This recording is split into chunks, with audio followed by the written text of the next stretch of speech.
ప్రేక్షకులకి నమస్కారం. గోపురానికి స్వాగతం. మనం పుణ్యక్షేత్రాలకి వెళ్ళి పుణ్యం పోగొట్టుకుంటున్నామా? ఇదేం పిచ్చి ప్రశ్న అనేటువంటి సందేహం వినే వాళ్ళందరికీ కలగవచ్చు. పుణ్యక్షేత్రాలకి ఎందుకు వెడతాం? పుణ్యం సంపాదించుకోవడానికి వెడతాం, పాపం పోగొట్టుకోవడానికి వెడతాం, కోరికలు తీర్చుకోవడానికి వెడతాం అనేటువంటి సమాధానాలు మనకి దొరుకుతాయి. కానీ నిజానికి జరుగుతున్నది ఏమిటి? ఆ పుణ్యక్షేత్రాలకి మనం వెళ్ళినప్పుడు మనకి అవగతం అవుతూ ఉంటుంది. అందరికీ ఏమిటి? కోరికలు తీర్చుకోవాలి, భక్తి పారవశ్యంతో ఉంటారు. నిజంగా తప్పు చెయ్యాలని, దోషం చెయ్యాలనేటువంటి భావన వాళ్ళకి ఉండదు. తెలిసి తెలియక కొంతమంది, తొందరపాటుతో కొంతమంది, అత్యంత ఉత్సాహంతో కొంతమంది, కొంతమందికి ఏది చేసినా దాని వలన పుణ్యమే వస్తుంది అనేటువంటి భావనతో మరికొంతమంది కొన్ని చేస్తూ ఉంటారు. కార్తీక మాసంలో దీపారాధన చేస్తే చాలా పుణ్యం వస్తుంది. నిజమే, దీపం పెడితే పుణ్యం వస్తోందా, పాపం వస్తోందా అనేటువంటి విషయాన్ని కూడా తెలుసుకోవాలి. దీపం ఎవరు వెలిగించినా పుణ్యమే వస్తుంది, కానీ ఆ పెట్టడానికి కొన్ని విధానాలు ఉన్నాయి. చాలా మంది ఏం చేస్తూ ఉంటారు, శివుడి దగ్గర దీపం పెట్టాలి కార్తీక మాసం అని చెప్పేసి వస్తారు. నూనెలో ఒత్తులు వేసుకుని వస్తారు. అసలు ఒక్క ఒత్తితో దీపమే పెట్టకూడదు. చాలా మంది దీపాలు వెలిగిస్తూ ఉంటారు.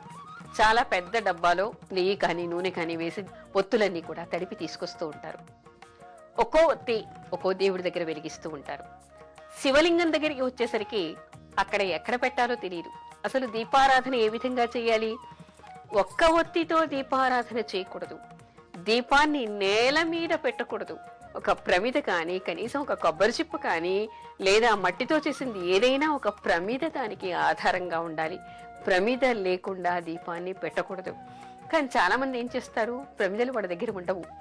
అలాంటప్పుడు శివలింగం దగ్గర, అసలు శివలింగ స్వరూపమే చాలా మందికి తెలియటం లేదు. శివలింగం అంటే ఏమిటి? లింగం శివుడైతే చుట్టూ ఉండేటువంటి బల్లపరుపుగా ఉండేటువంటి ప్రదేశాన్ని పానవట్టం అంటాం.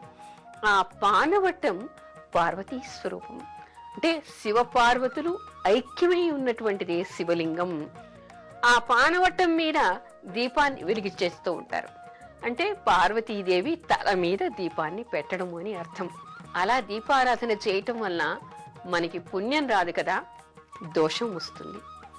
మరికొంతమంది దేవుడికి అత్యంత సమీపంలో పెట్టాలి అని చెప్పేసి దేవుడికి వస్త్రాలు కట్టి ఉంటాయి, పాదాల దగ్గర దీపాన్ని పెట్టేస్తారు. ఆ పాదాల దగ్గరంతా మసి ఏర్పడుతూ ఉంటుంది.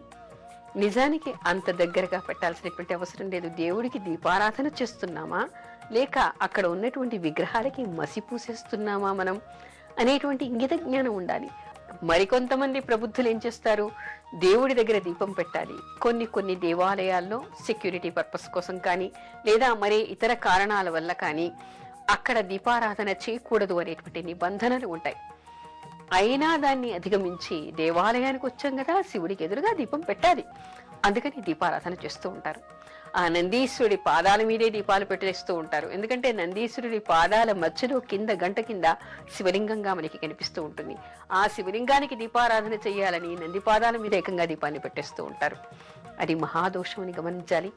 ఆ తర్వాత ఇక్కడి నుంచి ఈ ప్రబుద్ధులంతా దీపాలు పెట్టి వెళ్ళిపోగానే అక్కడ ఉన్నటువంటి కొంతమంది పూజారులు వచ్చి దాని మీద నీళ్లు చల్లి ఆర్పేసి ఆ ఒత్తుల్ని బయటపడేస్తూ ఉంటారు. ఇక్కడ దీపం పెట్టకూడదని తెలియదా అని. నిజానికి అది రెండో దోషం. ఏం చెయ్యాలి అక్కడ ఉన్నటువంటి వాళ్ళు? ఎక్కడ పెట్టాలి, ఎక్కడ పెట్టకూడదు అనేటువంటి నిబంధన పెడుతున్నప్పుడే పెట్టే వాళ్ళకి, తెలియని వాళ్ళకి, కొత్తగా వచ్చినటువంటి భక్తులకి వాళ్ళు తెలియచెప్పాలి. దీపారాధన ఎవరైనా శివాలయంలో ఆర్పేస్తే వాళ్ళకి తప్పనిసరిగా మరుజన్మలో అంధత్వం వస్తుందని చెప్పేసి మనకి శాస్త్రం చెప్తోంది. అంటే మనం ఏం చేస్తున్నాం? పుణ్యాన్ని తెచ్చుకోవట్లేదు, పాపాన్ని తెచ్చుకుంటూ ఉన్నాం. పుణ్యక్షేత్రాలకి వెళ్ళటం, దోషాలు చేయటం, దేవాలయాల్లో దోషాలు చేయటం వలన లేనటువంటి పాపాన్ని, దోషాన్ని మనం కొని తెచ్చుకుంటూ ఉన్నాం చేతులారా.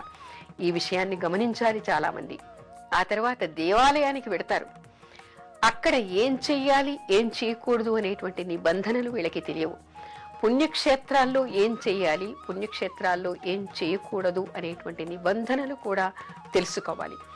అలా తెలుసుకోకుండా ఇష్టం వచ్చినట్లు ప్రవర్తించటం వలన తప్పనిసరిగా మనకి పుణ్యం రావడం దేవుడెరుగు, కానీ మనకున్నటువంటి పుణ్యం పోవడమే కాదు, కొన్ని కొత్త దోషాల్ని, కొత్త పాపాల్ని, తద్వారా మనకి ఎన్నో నష్టాల్ని, కష్టాల్ని కూడా మనం కొని తెచ్చుకున్న వాళ్ళం అవుతున్నామని తెలుసుకోవాలి.